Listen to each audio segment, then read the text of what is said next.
She introduced herself as Stephanie Mills. I just figured I was safe with her. In that split second, she just changed into this whole different person.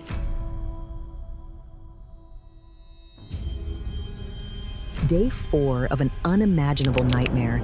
Teka Adams bleeds onto a cold linoleum kitchen floor. Severed stomach muscles leave her internal organs dangerously exposed. Standing over her is a 40-year-old woman holding a rusted box cutter.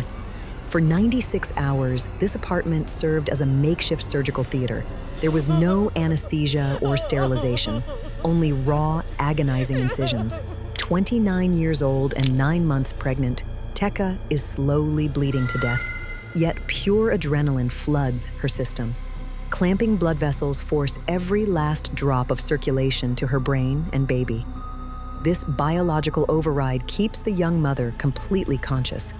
Frustration overtakes her attacker. Unable to extract the infant, the woman walks away to clean blood-soaked walls. Now is the moment. Breaking her bindings, Teka struggles to her feet. She holds her exposed stomach tightly against her body and stumbles toward the door. How did a pregnant woman end up trapped in this concrete cell? And what biological miracles allowed her to simply walk away? Rewind back to early December 2009. Navigating the freezing streets of Washington, D.C., 29-year-old Teka lacks a home. Winter sets in quickly. More urgently, impending childbirth demands a safe place to rest and gather resources. Veronica Daramis enters the picture. This 40-year-old has spent months faking a pregnancy to her boyfriend. Fear of abandonment drove her to construct a massive, inescapable web of lies. Fabricated due dates and fake ultrasounds pushed her to the absolute brink. Time is rapidly running out on her complex deception. Psychologists categorize this specific profile as driven by severe sociopathy and maternal delusion. Reaching the point of no return, the fantasy solidifies into a deadly objective. Producing a physical infant is the only way to trap her partner. Empathy is completely eradicated from her psychological framework. The pregnant victim ceases to be a human being in the attacker's mind. Teka becomes nothing more than a biological container waiting to be harvested. Approaching the vulnerable mother at a local community shelter, Daramis plays the deeply concerned citizen. Promises of expensive maternity clothes and stockpiled baby supplies mask a sinister intent. Predators understand the dark psychology of the lure. They specifically exploit a pregnant woman's biological drive to secure resources for her child.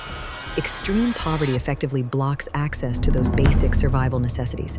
Sudden offers of overwhelming help feel like an absolute lifeline. Profound relief completely bypasses normal human suspicion. Statistically, fetal extractions are extremely rare crimes. Experts note only a few dozen confirmed cases out of 4 million annual U.S. births. Perpetrators rarely target women protected by strong social safety nets. Marginalized and isolated victims provide a crucial advantage. Missing homeless individuals generate a much slower police response, buying the attacker time. Seeing only a kind stranger offering warmth, Teka accepts a ride to Suitland, Maryland. She believes a safe haven for her baby awaits. Instead, she steps directly into a meticulously planned trap. Once inside the Suitland apartment, the heavy door locks securely. Playing the gracious host on day 1, Veronica Daramis offers a hot lunch. Calculated tactics like this lower a victim's guard. Digestion naturally engages the parasympathetic nervous system, inducing physical relaxation.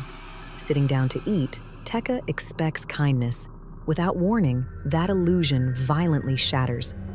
Attacking from behind, Daramis swings a heavy iron fire poker. Repeated strikes crack across the pregnant woman's skull. Immediate and devastating blunt force head trauma transfers kinetic energy through the bone. Impact against the rigid interior causes rapid, localized brain swelling. Severe concussive disorientation immediately floods Teka's senses. Incredibly, she does not pass out. Detecting a catastrophic threat, the body triggers an acute stress response. A massive surge of cortisol floods her bloodstream to force consciousness. Biological alarm systems effectively override the physical head trauma. Collapsing to the kitchen floor in agony, Teka is quickly bound hand and foot. A gag silences the screaming mother. Looking down at her vulnerable victim, the attacker delivers a chilling warning. "You're strong. You can handle what I'm going to do to you." Subduing the victim was the fire poker's only purpose. True horror sits waiting on the kitchen counter. Rusted blades and box cutters anticipate the nightmare ahead. Agony stretches endlessly over the next 96 hours. Transformed into a makeshift operating room, the apartment witnesses unimaginable cruelty. Using a crude collection of unsterilized household tools, Daramis begins her work. Shallow, horrific incisions slice through the outer layers of Teka's abdomen. Blades penetrate the epidermis and the dermis, which are the top layers of skin. They cut into the thick layer of subcutaneous fat lying just beneath. Finally, the attacker physically severs the rectus abdominis. These are your primary core muscles, commonly known as the six-pack. They are biologically required to hold your internal organs inside your body. Enduring this without anesthesia brings indescribable pain. However, the human nervous system has absolute limits against catastrophic sensory overload. Recounting the event later, Teka described shaking and sweating uncontrollably. Trauma eventually reached a critical threshold.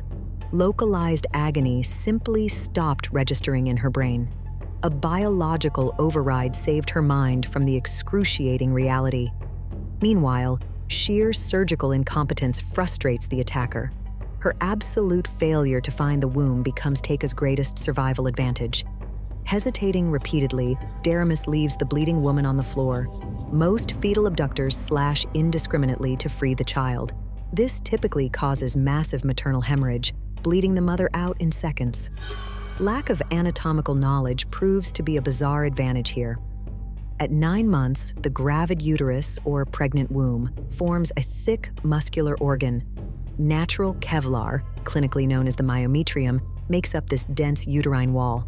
This thick muscle safely absorbs those hesitant, shallow cuts. Highly pressurized fluid inside the amniotic sac provides an extra layer of shock absorption. Crucially, rusted blades miss the major descending aorta. This is the massive main artery running directly down the back of the abdominal wall. A single nick there guarantees fatal exsanguination, meaning she would bleed to death within minutes. Vital uterine and internal iliac arteries also remain completely intact. Supplying massive blood volume to the placenta, these high-pressure vessels act as major superhighways. Severing them would cause instantaneous catastrophic bleeding for both mother and child. Because they weren't severed, intact blood vessels maintain just enough fetal perfusion. This means life-saving oxygen and blood continue flowing to keep the baby alive. Unruptured by the assault, the amniotic sac safely protects the infant inside. Still, physical damage to the mother remains catastrophic. Severed core muscles allow her intestines to literally protrude from her body. Suddenly, panic strikes Daramis on day 4. Expecting her 17-year-old son home soon, she eyes the blood-soaked linoleum. Turning her back on the bound woman, the attacker begins furiously cleaning. Desperation breeds a single, fatal mistake. Distracted by the mess, Daramis leaves a single window of opportunity. Seizing the moment, Teka physically breaks free from her bindings. Standing up should be biologically impossible with severed abdominal muscles. Intestines actively fall out of her gaping wound. Scooping up her own exposed organs, she holds them tight against her pregnant stomach. Carrying them like a football, she stumbles out of the blood-soaked apartment. Freezing December air hits her face as a terrified neighbor spots the horrific scene. A desperate 911 call brings paramedics to a patient in profound shock. Compensated hemorrhagic shock means she is bleeding to death while her body fights back. Internal sensors called baroreceptors detect the crashing blood pressure from 4 days of blood loss. Triggering a massive flood of epinephrine, the system demands extreme peripheral vasoconstriction. This means the blood vessels in her arms and legs clamp shut tight. Forcefully redirected away from the skin, circulation pushes directly to her brain and uterus. Stroke volume, the actual blood pumped per beat, drops dangerously low. Heart rate spikes to a terrifying speed to compensate for the fluid loss. Biological engineering provides the only way to keep mother and baby alive. Rushed to a local trauma center, the bay doors fly open for the surgical team. 0 time remains for standard interventions. Initiating a massive transfusion protocol, they bypass normal IV fluids entirely. Standard saline would dangerously water down her remaining blood clots. Universal donor blood products are immediately grabbed and spiked. O-negative red blood cells and plasma hang on rapid infusers. Pumping in these exact replacements matches what she is losing. Scrubbing in for emergent surgery, trauma surgeons rapidly slice open her entire abdomen.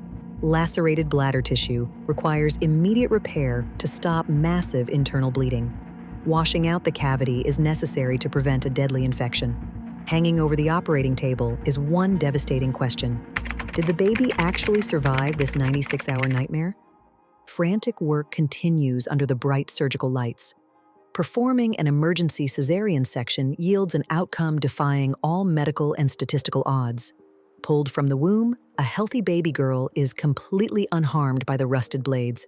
Naming her newborn daughter Miracle Sky, the mother achieves an impossible victory. Back in Suitland, police storm the apartment and arrest Veronica Deramus without incident. A Maryland judge later sentences the attacker to 25 years in prison. For the survivor, the physical battle is just beginning in the trauma ICU. Severed core muscles biologically prevent her from sitting up or walking.